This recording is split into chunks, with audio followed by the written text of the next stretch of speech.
Quem achou disso? Amém.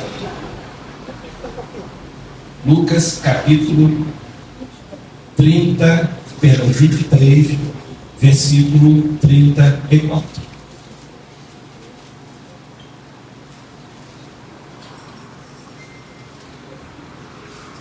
Quem achou disso? Amém. Amém. A gente procurando ele, a gente espera. Diz assim a palavra. Contudo, Jesus dizia: Pai, perdoa-lhes, porque não sabem o que fazem. Contudo, Jesus dizia: Pai, perdoa-lhes, porque não sabem o que fazem.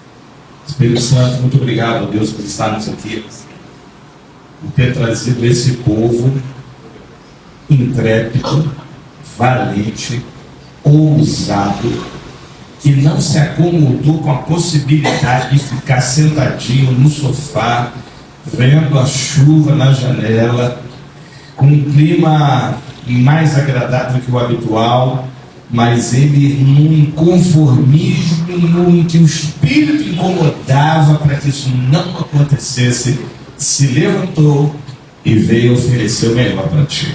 Senhor, hoje é Santa Ceia. Hoje estamos aqui celebrando a morte de cruz e lembrando que um dia tudo isso aqui, toda essa jornada vai acabar. Pai amado, Pai querido, quero te agradecer em nome de Jesus. Amém. Aplauda o Senhor. Glória a Deus. Está bem claro isso. Glória a Deus. Louvado seja o nome do Eterno. Glórias a Deus. Irmãos, esse texto que nós falamos aqui, ele está baseado numa ministração que nós começamos a fazer na quarta-feira agora.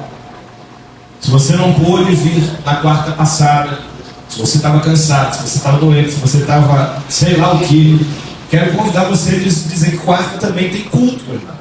Quarta também tem culto. Se esforce, porque quarta é dia de bênção, assim como todos os dias. E nós falamos sobre dois das quais eu separei aqui, sobre sensações e emoções e situações que Jesus viveu. Falamos sobre traições, falamos sobre abandono.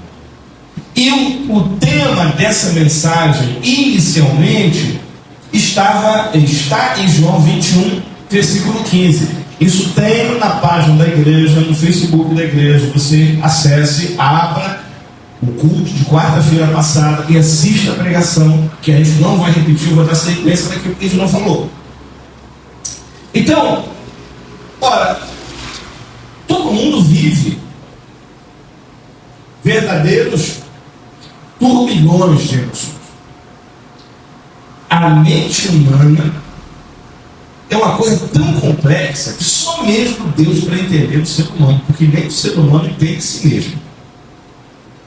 Diga a verdade, você consegue se entender? Se você fizesse uma autoanálise, você conseguiria definir quem é você? É muito fácil nós definirmos, por exemplo, nem os nossos temperamentos nós conseguimos definir, porque nós temos fragmentos dos 4 temperamentos. Por mais que você seja sanguíneo, você vai ter um pouco de fleumático, de colérico, de melancólico, proporcionalmente. É difícil definir, porque nós estamos acostumados e é mais fácil a gente enxergar aquilo que é externo, aquilo que se permite ver. É igual Deus. Nós conhecemos Deus, o homem conhece Deus. Irmãos, nós conhecemos Deus naquilo que Ele permite que nós o conheçamos. Porque lembra, eu sou criatura, eu não sou criador. A porta está aberta, mas Ele sai da intensidade daquilo que os meus olhos conseguem enxergar. E Deus se manifesta para a gente de maneira progressiva, assim como a leitura, assim como a Bíblia. Assim como a revelação bíblica ela é progressiva, a nossa relação, nosso relacionamento com Deus também é progressivo, a menos que haja um percalço no caminho. Mas se você é um homem, uma mulher de Deus, que sabe das suas limitações, sabe das suas fraquezas, porque ninguém aqui é perfeito, mas você procura andar numa vida reta, uma vida de compromisso com Deus, você vai poder dizer que hoje você conhece mais a Deus do que há 10 anos atrás, por exemplo, do que há um ano atrás, por exemplo, para quem se converteu recentemente. A revelação é progressiva. Quanto mais eu busco a Deus, mais eu conheço Deus. Quanto mais eu me achego a Ele, mais eu sinto o calor dEle, mais eu sinto a presença dEle. Uma presença tão poderosa, ela é perceptível conforme a aproximação dela. Você viu o sol?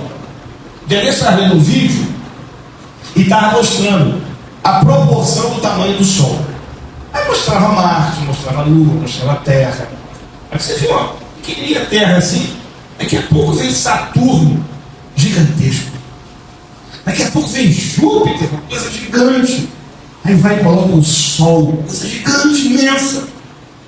Grande demais, imensurável ali. Do ponto de vista da compreensão humana, o tamanho daquele, a gente está acostumado a ver uma coisa assim.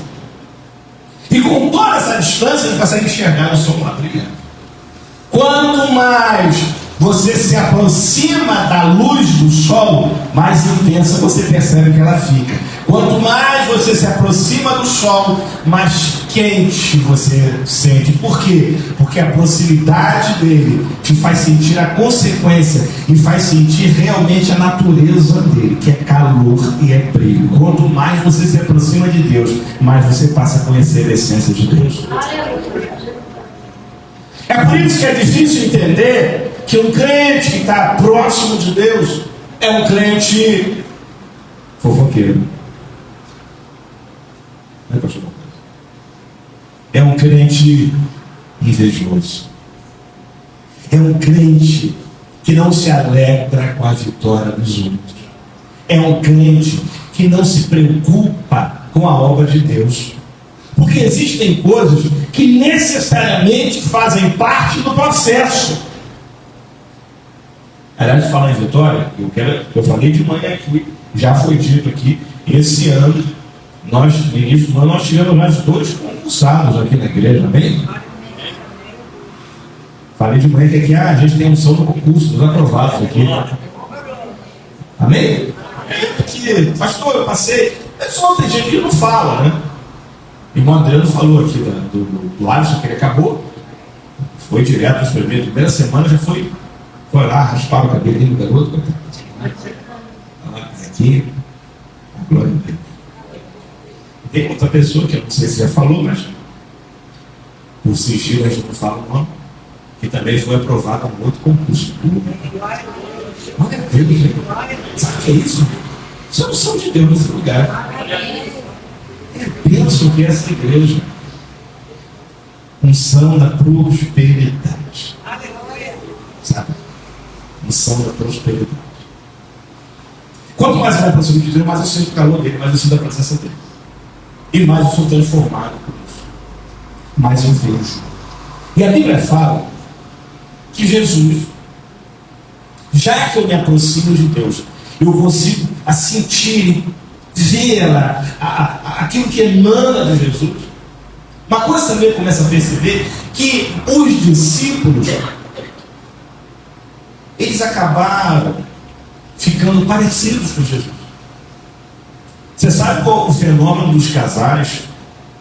Você sabe que depois de 10, 15, 20, 30, 40 anos, existe aquela semelhança das pessoas que moram juntas, que são casais. Quando você caminha com alguém, quando você está do lado de alguém, é por isso que a gente tem que ter cuidado com quem a gente anda. Na igreja, no trabalho, na sua comunidade, na sua vida social, cuidado com quem você anda, porque você pode adquirir as características dessa pessoa. Isso é claro. Vai adquirir a maneira dela falar, a maneira dela agir, a maneira dela pensar. Claro que você não vai absorver, mas certamente características serão trocadas ali. E às vezes você cola exatamente com uma pessoa mal emocionalmente, arrebentada emocionalmente, com a família destruída, com uma vida sem compromisso nenhum com Deus, uma pessoa maledicente, uma pessoa ingrata.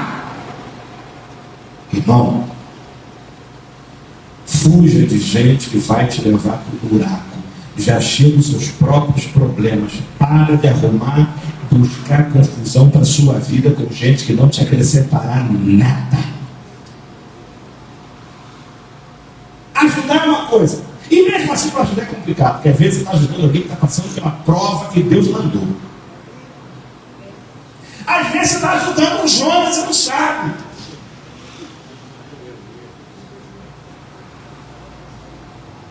Uma vez lá na igreja, o pastor André sabe, acho que não sabe, você sabe dessa história, mas sabe quem é o elemento. Um cidadão ficava vagando pelas igrejas. Poxa, eu preciso dormir aqui um pouco na igreja. Ah, pastor, ajuda, deixa ele ficar aqui no gabinete, não tem lugar para ficar. Sei que pediram, tanto que eu deixei o rapaz. Pernoitaram os 2 ou 3 dias no gabinete, ou uma semana, sei lá o quanto. Bem, nós estamos falando de quase 20 anos atrás isso. A conta telefônica era em torno de R$30. No mês seguinte, a estadia desse menino, R$900. Por quê? Porque o sem vergonha ligava para celular para a namorada lá em Minas e ficava a noite toda batendo passo com o telefone da igreja. Fala a verdade. Eu fui ajudar, acabei pegando luto na minha vida, amém? E às vezes acontece isso com a gente. A gente olha para a pessoa, puxa vida, eu tenho que ajudar. Mas como é que pode? Esse rapaz é top, não é possível que ele está parado, eu tenho que ajudar. Vou deixar o meu carro para ele trabalhar de aplicativo. Primeira semana ele bate aquele cabelo no seu carro. Segunda semana rouba o seu carro. E aí você descobre que o seguro está passando pau, porque não tinha dinheiro para pagar o seguro, você perdeu o carro, perdeu até o amigo também, acabou. Existem situações que eu preciso entender que nem tudo que acontece na minha vida e aparentemente está no ambiente daquilo que Deus está me dando é verdadeiramente de Deus. Se não, vejamos o que acontecia de esquisito naquele grupo chamado Grupo dos 12. Sabe quem é o Grupo dos 12? É uma turma que seguia Jesus de Nazaré. Outra turminha lá pesada. Tinha um tal de Pedro que esse se achava o... E tinha um Judas que eu vou te dizer uma coisa. O sujeito é tão bom que eu acho que ninguém bota o nome de Judas. Eu nunca vi ninguém com o nome de Judas. Lembrando que tem outro Judas, né? Tem os Iscariotes não Tadeu, mas mesmo assim Judas ficou sinônimo de pessoa que não se deve confiar. E as nossas relações, elas são norteadas pela confiança. E quando Cristo vive nesse mundo, Deus permite que fique o registro na Bíblia de todas as emoções, todas, obviamente que é impossível, mas de grande parte, ou pelo menos aquilo que seria importante para a gente, das emoções que Cristo viveu. Eu falei de traição na semana passada, numa quarta-feira, eu não vou entrar nesse lado aqui. Mas traição é uma coisa mais comum, mais fácil de perceber. Tem muita coisa. E aí, eu sei que não vai dar tempo, mas eu vou tentar para voltar lá no versículo inicial, para você entender por que ele tirou aquele primeiro versículo. Lucas, capítulo 22, verso 44. Se você puder ler, abrir comigo, por favor. O tempo não nos ajuda hoje, mas o Espírito ajuda sempre. Amém?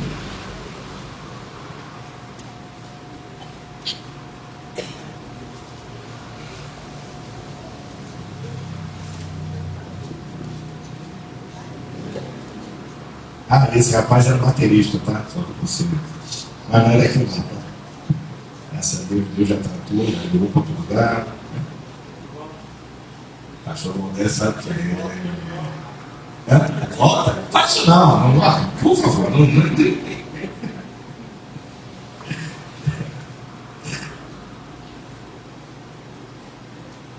Há momentos, irmãos, que a gente está sozinho.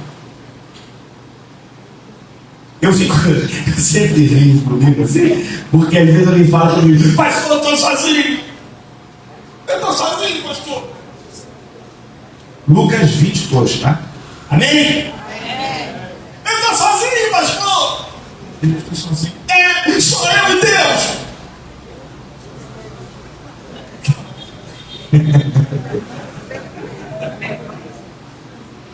Você quer o quê?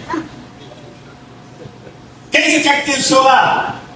De novo, cuidado com os seus sentidos, porque eles podem te enganar.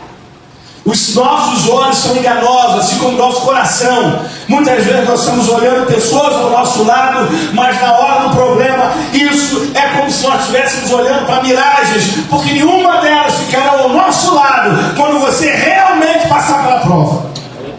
Então contente-se em estar sozinho com Jesus. Antes só, e aí é dito popular, do que mal acompanhado.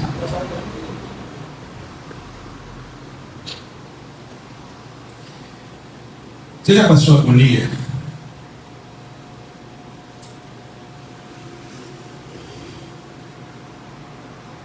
Recentemente eu passei uma agonia muito grande de um amigo, um irmão, que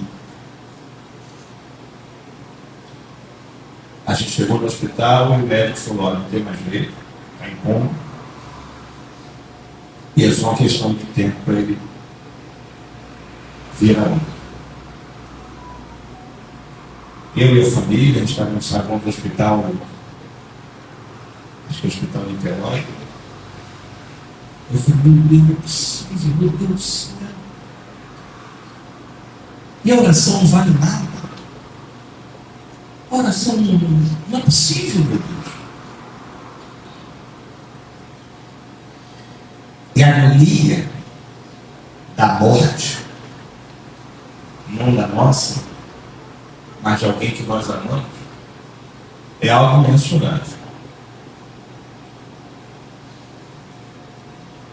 Jesus passa por uma agonia muito semelhante, mas pior. Porque a coisa é você viver a agonia de alguém que você ama, e outra coisa é você viver a sua própria agonia da morte. Essa agonia da morte sua só seria superada se fosse um filho, por exemplo. Né, meu irmão? A sua fica em segundo plano. Né? Mas nesse caso, o próprio Jesus mostrando a sua, entre aspas, humanidade, ele entra num momento de angústia. Vamos ler? 44, quem achou disso?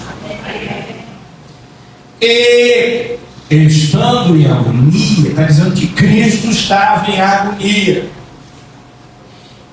Se Jesus estava em agonia, passou por um momento de agonia, por que eu não posso passar por um momento de agonia? Eu não posso viver em agonia. Amém? Eu não posso viver num estado constante e permanente agonizando. Mas eu posso passar por um momento de agonia. Quantas vezes eu acordei à noite, sei lá, com coisas na cabeça? Eu não sou muito a acontecer isso, mas tem coisas que você levanta assim. Aí eu te entendo, falei até sobre isso na quarta-feira, às vezes eu levanto a gente assim, é meio que assim, tipo, Deus pegando a gente como se fosse roupa assim, igual quando a gente vai fazer batismo, alguém que você pega assim, ele faz assim, para levantar a gente levanta assim, repara que é mais ou menos assim, quando você acorda agoniado por algum problema, você levanta assim, acorda, quase que no susto, ou no susto. E essa agonia que nós muitas vezes já passamos, ou talvez você esteja vivendo isso, o próprio Cristo já experimentou exatamente o que você está vivendo. Sério, tem uma vírgula. Estando em agonia, em agonia. Olha aqui o que ele fazia. Eu falei aqui na quarta-feira passada. Às vezes Deus nos acorda de madrugada, nestes momentos em agonia. Não é para a gente ligar a televisão e assistir o Sessão Coruja. Não é para botar, né, a cara na janela e ficar olhando a vida dos outros lá de madrugada. Quem vai ser para trabalhar, quem vai pegar onde, quem vai correr, quem vai não sei o quê. Não é para você abrir a geladeira e acabar com tudo, igual o gafanhoto que está na geladeira, que está agoniado. Aí come, está agoniado. Você está no estado de agonia. O que vai fazer para mudar isso? Está aqui, ó. Quanto mais agonizado estava, quanto mais em agonia Jesus estava, o que ele fazia? Orava mais intensamente. Pastor, estou desanimado, eu não aguento nem mais orar. Meu irmão, você parece um círculo vicioso, não é? Porque você está desanimado, você não faz o que você deveria fazer para parar, para quebrar, para anular esse seu desânimo. Pastor, eu estou desanimado com a igreja. Você não está desanimado com a igreja, você está desanimado porque você está fraco.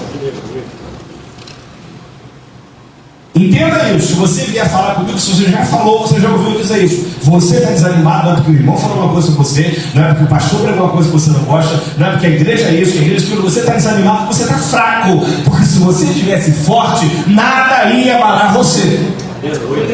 Esse é o meu pensamento. Esse é o meu pensamento. Por que algumas pessoas estão sempre de pé? Estar de pé não quer dizer que você não vai estar aqui na tropeçar. Não tem hora que você parece que vai. Eu já falei isso aqui uma vez, eu fui correr para pegar a lancha de anos 80, isso aqui. Aquela lancha parecia mais aqueles vídeos de trem indiano que tem 300 pessoas no vagão. Quando eu fiz assim, eu estava caindo, alguém, eu estava com mochila, a pessoa pegou assim e segurou, mas eu estava caindo. A pessoa vai me segurando. Ó, você pode até tropeçar, mas Jesus não vai deixar você cair. Eu duvido que um crente que honra a Deus, Deus vai deixar ele ir à lona. Não vai, sabe por quê? Porque você carrega o nome de Jesus, porque leva o nome de Deus, e Deus cuida dos seus. Aplauda o Senhor, porque Deus cuida de você. Você não será envergonhado, porque Deus não permite que o nome dele seja envergonhado. Eu carrego o nome de Cristo. Onde eu estiver, eu vou levar o nome dele. Então, se você é um homem ou uma mulher íntegra, Satanás vai ter que se roer, se matar, porque ele vai lançar dardos e não vão atingir você, porque você vai conseguir lidar com tudo isso. Na hora da agonia, ore. Na hora da agonia, não bota a culpa nos outros. Ah, pastor, porque fizeram isso, fizeram aquilo outro. Não importa o que fizeram com você, mas o que você fez com tudo isso que fizeram com você. Quem diz isso é aquele endemoniado do Jean-Paul Sartre, né? Não importa o que fizeram com você, mas o que você fez do que fizeram com você. É verdade. Falaram mal de você? Continua. Eu não gosto daquele irmão. Ele só conta a vitória, eu não acredito nisso. Você acredita que alguma vez alguém veio falar comigo que, poxa, irmão fulano só fica contando vitória? Que isso? Pelo amor de Deus. Eu falei, não vai contar o quê? Derrota. Igual a irmã que uma vez foi numa vigília. Essas vigílias do nosso tempo, que história, né? A irmã pegou o microfone. Irmãos, quero dizer aqui que o meu marido me trai com a vizinha do lado. Glória a Deus. E depois eu descobri que ele também me traiu com a Alfa 2, do outro lado. Aleluia. Você é sofredora, né? Gosta de sofrer. Jesus não chamou você para você contar derrota. Por mais que existam momentos que a gente viva que, olha, meu Deus do céu, né? Mas o altar é lugar de edificação. Altar é lugar de emanar vida. Altar não é lugar para mandar ir direto para ninguém, não é lugar de mandar para amaldiçoar a vida de ninguém. Altar não é lugar para você usar para autopromoção. Altar não é lugar para você poder fazer discurso político. Altar não é lugar para você fazer, sabe, um plano. Altar é lugar de geração de bênção de vida. Esse lugar tem que sair vida. É por isso que eu digo, você tem que sair daqui transformado. Você tem que sair daqui incomodado. Porque a pregação não foi gerada para te agradar, mas para te incomodar, para que você mude. Porque nós só mudamos de posição quando nos sentimos incomodados com ela. Você está sentado no sofá, está lá. Aí alguém botou uma pedra no sofá. Você está sentado, daqui a pouco está machucando. Você está incomodado. O que você vai fazer? Vai sair de lugar. E muitas vezes Deus traz a gente para esse ambiente chamado igreja, porque Ele quer que a gente faça algumas mudanças de percurso. Ele quer que a gente se incomode com algumas coisas que estamos fazendo. E repito, ninguém aqui é perfeito. Ninguém aqui é perfeito. É igual Paulo falou: o Senhor tem misericórdia dos pecadores, a qual eu me coloco como o primeiro deles, o maior de todos. Hoje a gente fala de ceia, eu sempre lembro. O nome que tinha que estar naquela cruz era o meu. Josimar. Esse aí não valia nada. Esse não vale nada. Mas Jesus, pelo seu infinito amor, chegou e falou: Satanás, não, esse é meu. Assim que ele fez com você, Valdésio, Eliane, Wilson, Fátima, Viviane, Josimar, Patrícia, João, Paulo, Clélia, Deise, Márcia, Benedito, Zildéia, seja quem for que estiver aqui, um dia Jesus chegou e falou: esse é meu, você não toca mais. Esse é meu. Eu estou comprando. Você não tem direito mais sobre ele. Você não domina mais os passos dele. Você não tem autoridade mais sobre a vida dele. Ele tem liberdade de me servir. Ele tem liberdade de me buscar. Ele é todo. Ele é meu. Por isso que Satanás não pode tocar na vida do crente. Nada acontece sem a permissão de Deus.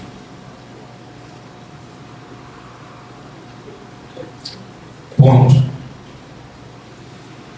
E aconteceu que o seu suor se tornou como gotas de sangue caindo sobre a terra.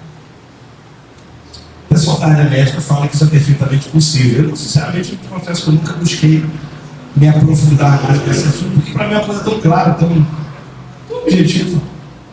E Jesus suou o sangue. Os vasos sanguíneos estouraram. Agora você imagina.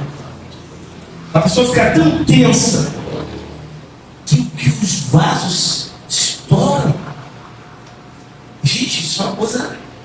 Eu lembro que quando eu era pequeno, eu imaginava que isso era uma coisa simbólica. Né? Depois que a ciência foi avançando, ou pelo menos que eu tive conhecimento, eu vi que era perfeitamente possível isso acontecer, dada a extrema ansiedade e angústia. Você imagina, você está angustiado e de repente você bota a mão na sua testa assim, cheio de sangue. Por quê? Seus poros assim, cheios de sangue. E o que acontece depois que é interessante. Ó, Jesus e a agonia, ora, a agonia e o sangue que os seus poros geraram não o fez sair do propósito de orar. Olha o que ele fala no versículo 45.